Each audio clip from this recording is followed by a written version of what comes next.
Greetings, scholars. Is your favorite third grade teacher, Mrs. Jones, back with another lesson about our 3 R's. We have been discussing pollution and some ways that we can reduce the amount of pollution, and in doing so, we will save the earth. So the title of this lesson is Saving Planet Earth.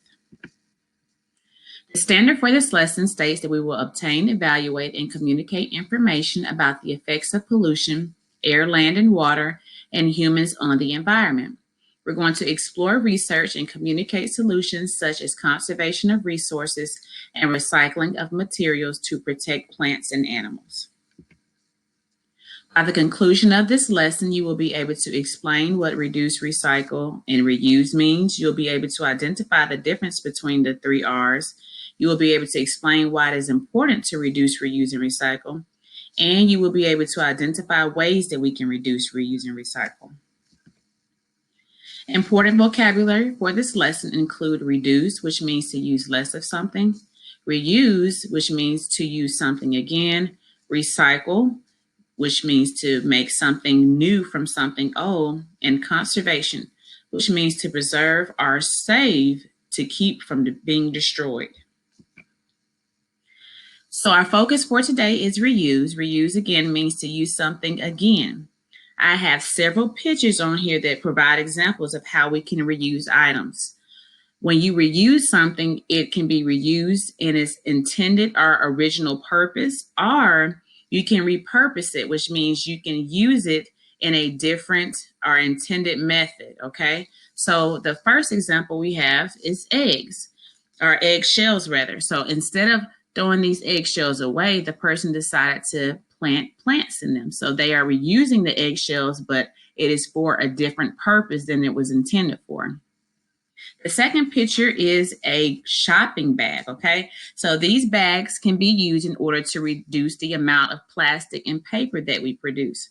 The intended purpose for these bags was to grocery shop. So they are keeping it for its intended purpose, but it can be reused as well. So it can be reused and repurposed for something new, or it can be reused and it can have its same intended purpose. The next picture is a picture of Starbucks coffee cups. Now, the intended use for these cups was, of course, to drink coffee out of. However, this person is reusing these cups to organize pens and pencils. And the last picture I have, which is one of my favorites, is a playground that uses repurposed tires. Okay, so repurposed, they are using it for a different purpose than what they were intended for. We know that tires are intended to move vehicles. They have repurposed these tires, and instead of cluttering the earth with more waste and pollution, they have repurposed them and added them to a playground. So I know you may be thinking, what is the difference between reuse and recycling? Sometimes we have a tendency to mix the two. So let's just clarify. Reuse is the action or practice of using an item, whether for its original purpose, which would be like the shopping bags that we saw, or to fulfill a different function, which would be like the tires, the Starbucks cups, and the eggshells that we saw.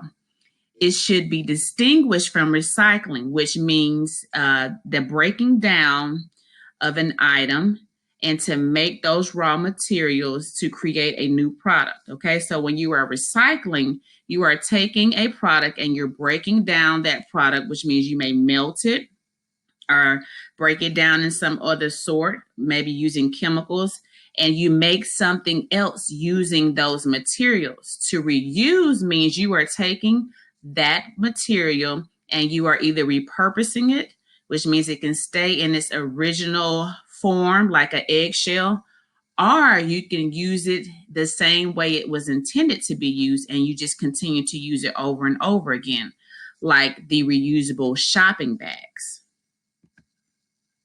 Here are some cute examples of how we can repurpose or reuse something. So these boots right here are a really cute and neat way to make your garden unique, and they use them as flower pots.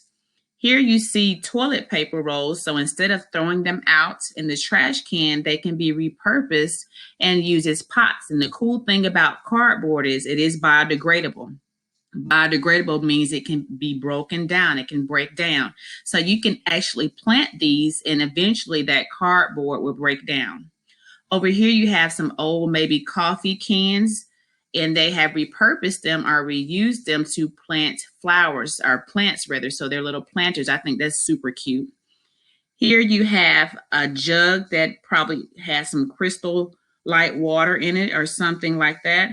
And they have repurposed them as really nice vase. So they use it for decor.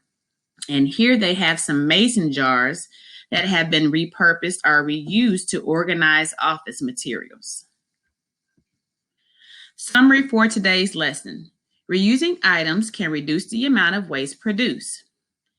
Reuse and recycle have two different meanings. Although they both benefit the earth by reducing the amount of waste, they do not mean the same thing. Lastly, reusing something allows you to keep the original form of the items, but it allows you to repurpose it for a different use. You can also use that item for its original intended purpose. Once you have watched this lesson a couple of times, go to your Google Classroom and complete the ticket out of the door for today. Remember, you can refer back to the PowerPoint lesson if you need to. Good luck and see you guys next time.